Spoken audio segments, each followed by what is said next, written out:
Welcome to the Exponential English Podcast. This is a place to slow down, to breathe, and to learn English naturally. Let's begin. Have you ever had one of those days when everything goes wrong from the very beginning? Anna had a day like that. It started early in the morning before the sun was fully up. Outside, the world was white.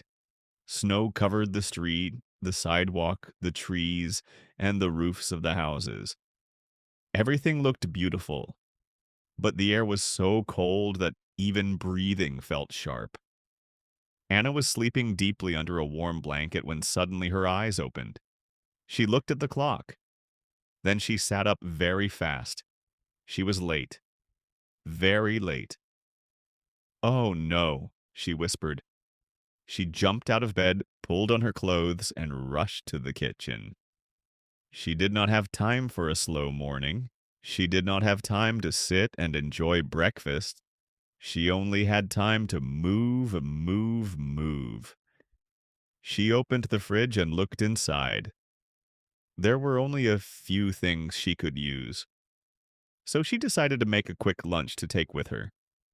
Soup. Simple, warm, and easy. At least that was the plan. Anna put the pot on the stove and started cooking. But because she was tired and stressed, she forgot to turn the heat down. While the soup was heating, she ran to her room to get her bag.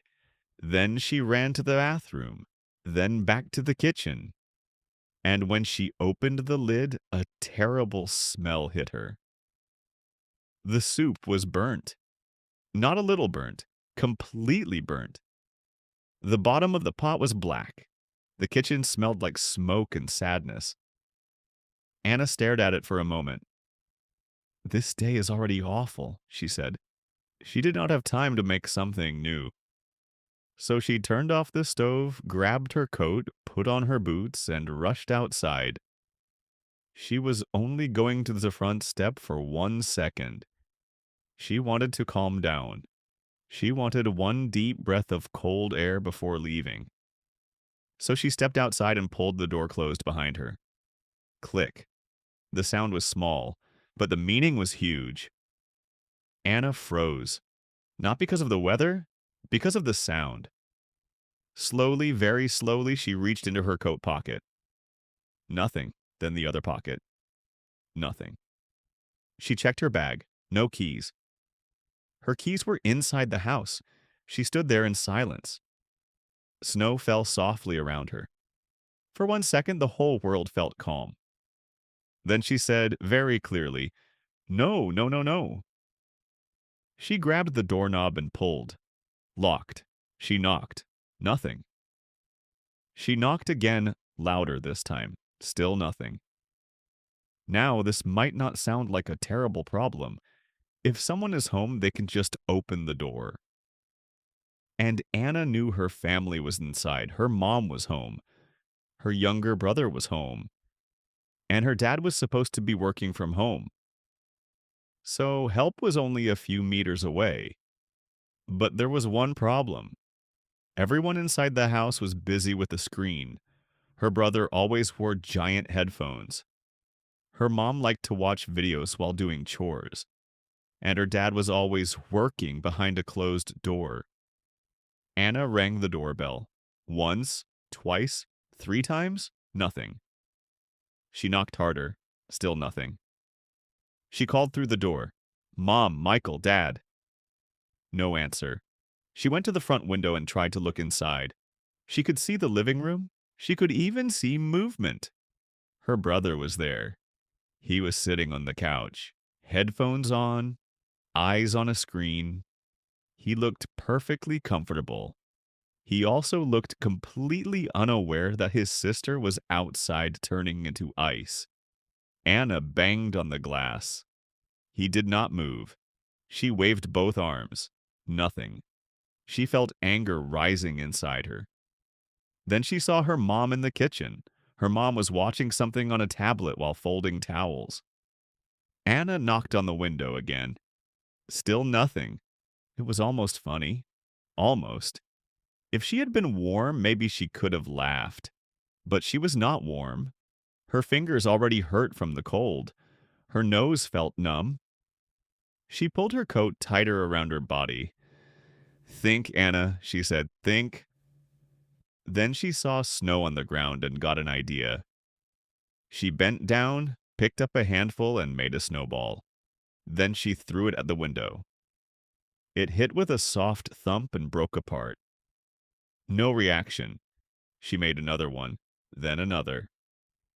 Soon Anna was throwing snowballs at her own house like she was in a winter battle.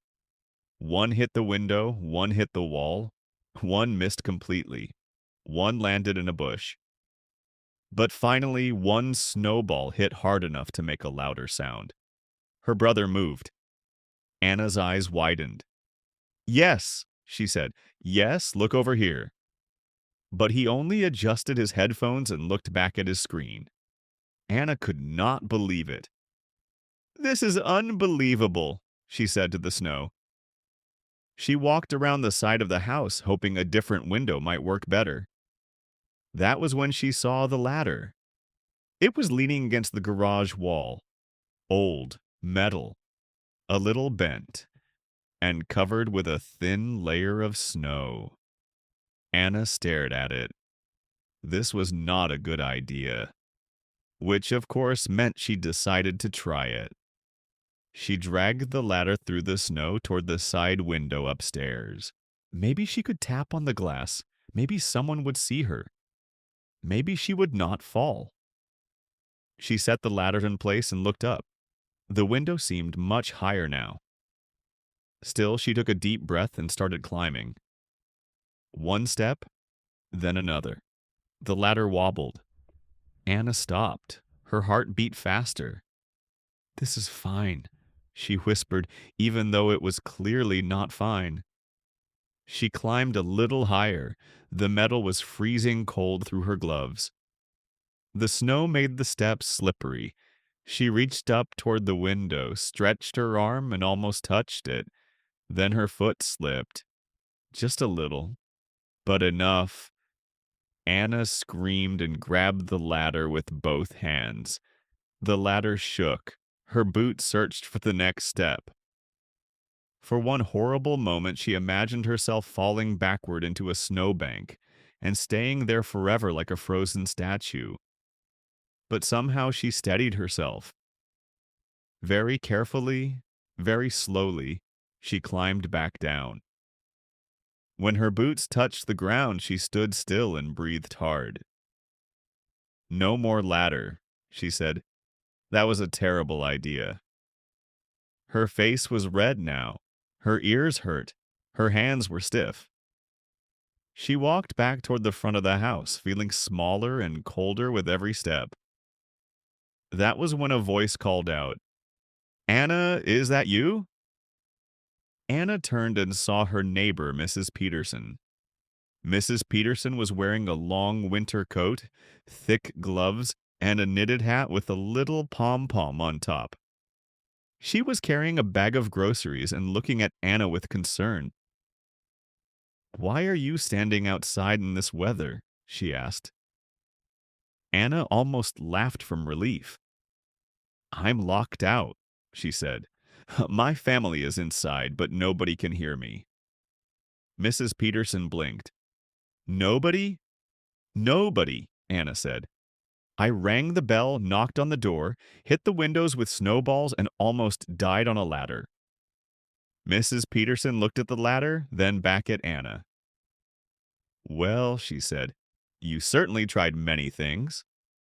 Then she smiled kindly. "Come with me. You need to get warm." Anna followed her next door. The moment they stepped inside, warm air wrapped around her like a blanket. It felt wonderful. Mrs. Peterson took Anna's coat and said, "Sit down. I'll make tea." Anna sat at the kitchen table while Mrs. Peterson filled a kettle with water. The kitchen smelled like cinnamon and bread. It was the opposite of Anna's burnt soup disaster. A few minutes later, Mrs. Peterson placed a hot cup of tea in front of her. Anna held it with both hands. The warmth slowly returned to her fingers.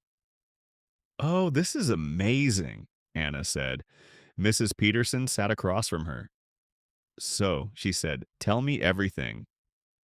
Anna told her the whole story: sleeping late, burning lunch, getting locked out, the doorbell, the snowballs, the ladder. Mrs. Peterson listened carefully. Sometimes she nodded, sometimes she laughed softly. And when Anna finished, Mrs. Peterson said, "Modern life is strange. A whole family in one house and nobody hears anything." Anna sighed. Everyone is always watching something, or listening to something, or hiding in some room with a screen. Mrs. Peterson raised an eyebrow. Hiding? Anna shook her head. "No, sorry. I just mean my dad says he's working all the time." Mrs. Peterson smiled in a way that made Anna think she had opinions. Then Anna suddenly sat up straighter. An idea had come to her, a strange idea, but maybe a smart one. She looked at Mrs. Peterson. "I know how to get them out." Mrs. Peterson leaned forward. "How?" Anna lowered her voice like she was sharing a dangerous secret. "The Wi-Fi." Mrs. Peterson blinked. "The Wi-Fi?" "Yes," Anna said. "If the internet stops working, they'll notice. They'll have to. My brother will come out first, then my mom, and my dad too." Mrs. Peterson looked impressed. "That is clever." Anna nodded. "There's a cable box outside the house. I've seen a repairman open it before. If I disconnect something, the internet should go down." Mrs. Peterson was silent for a moment. Then she said, "I cannot decide if this is brilliant or terrible." "Probably both," Anna said. Mrs. Peterson smiled. "Well, I am old enough to know that some of the best plans are a little terrible." So the two of them put on their coats and stepped back outside. Mrs. Peterson came along maybe to help or maybe because she was curious. They walked to the side of Anna's house where the cable box was attached to the wall. Anna knelt beside it and opened the small cover. Inside were wires and connections that looked more complicated than she expected. She frowned. "Okay," she said slowly. "I thought this would look simpler." Mrs. Peterson stood beside her. "Do you know what you're doing?" "Not exactly," Anna admitted. "That is comforting," Mrs. Peterson said. Anna reached in carefully and touched one cable, then another. Finally, she found one that looked important. "Maybe this one," she said. She pulled gently. Nothing happened. Then she twisted it a little. Still nothing. Then, with a little more force, the cable came loose. At first, there was silence. Then, from inside the house, something changed. A few seconds later, Anna heard movement. Fast movement. Then a voice. "Hey, what happened to the internet?" It was her brother. Anna and Mrs. Peterson looked at each other. "It worked," Anna whispered. Then her mom's voice came from inside. "My video stopped." Then, from somewhere deeper in the house, a man shouted, "Why did the movie freeze?" Anna turned toward the window. "Movie?" She looked at Mrs. Peterson. Mrs. Peterson looked back at her. Slowly, Anna walked toward the back part of the house. There was a basement window there, a small one. She bent down and looked inside. And there he was. Her father, Michael. Not in an office, not on a work call, not typing important emails. He was sitting in a comfortable chair with a blanket over his legs, watching a giant screen in a secret little room full of snacks. A hidden man cave. Anna stared in complete disbelief. Then she started laughing, not a little laugh, a full shocked laugh. At that exact moment, the back door opened, and her father stepped outside looking confused. Then he saw Anna, then Mrs. Peterson, then the open cable box. He froze. Anna crossed her arms. Working hard? She asked. Michael looked embarrassed. I was on my break. Anna raised an eyebrow. In a secret room, watching movies? He opened his mouth, then closed it again. Her brother came rushing out next. Anna, you were outside this whole time? Yes, Anna said, for a very long time. Her mom appeared behind him. Oh my goodness, she said. Why didn't you call us? Anna just looked at her. Her mom paused. Then she said, right, the doorbell and the windows and probably the snowballs. Mrs. Peterson gave a small, polite cough. And the ladder, she added. Now everyone looked uncomfortable. As they all stood there in the snow, another smell floated through the cold air. Something sweet. Mrs. Peterson smiled. Well, she said, since the poor girl burnt her lunch and nearly froze today, I think this family needs something nice. She lifted the lid on the container she had brought with her. Inside was a lemon cake. Fresh, soft, beautiful. Anna's eyes widened. You made lemon cake? This morning, Mrs. Peterson said. You are my favorite person. I know, said Mrs. Peterson. Back inside the house, everyone gathered around the kitchen table. Anna changed into warm clothes. The lemon cake was cut into slices. Tea was poured again, and slowly, very slowly, the family began to talk. Really talk. Not while looking at screens, not while wearing headphones, not while pretending to work. They talked about the morning. They talked about how ridiculous the whole thing had been. They talked about the hidden man cave, which made everyone laugh except Michael, who said it was a private relaxation space. Then came the final surprise. Anna's father tried to reconnect the cable, but something was wrong. Very wrong. Anna must have pulled harder than she thought. A small piece had snapped. The internet was not coming back today. A repair person could not arrive until tomorrow. So the whole family had no screens for 24 hours. At first, everyone reacted badly. Her brother looked like life had ended. Her mom kept checking a blank tablet screen, and Michael stood sadly near his silent television. But once the complaining was over, something unexpected happened. They adjusted. They found an old board game in a cabinet, then another one. They played in the living room while snow fell outside the windows. They argued about the rules. They laughed at silly mistakes. They told stories. Michael even admitted that he had built the man cave because he wanted a quiet place. But then he got a little too comfortable down there. Anna told them how scared and angry she had felt outside. Her mom apologized. Her brother apologized too. Even Michael apologized. And that night, for the first time in a long time, the house felt warm in a different way. Not just because the heat was on, but because the people inside were truly together. Sometimes it takes a strange day to remind us of simple things. A burnt lunch, a locked door, a freezing afternoon, a broken cable, and suddenly a family remembers how to talk, how to laugh, and how to listen. So maybe the day was not a total disaster after all. Maybe it was exactly the day they needed. And Anna, sitting at the table with a piece of lemon cake in her hand, decided one thing. Next time she stepped outside, she was taking her keys. Before you go, remember this. You do not need to be perfect. You just need to keep going. Learning English is the same. Some days are easy. Some days are slow. Some days feel frustrating. That is normal. What matters is that you show up.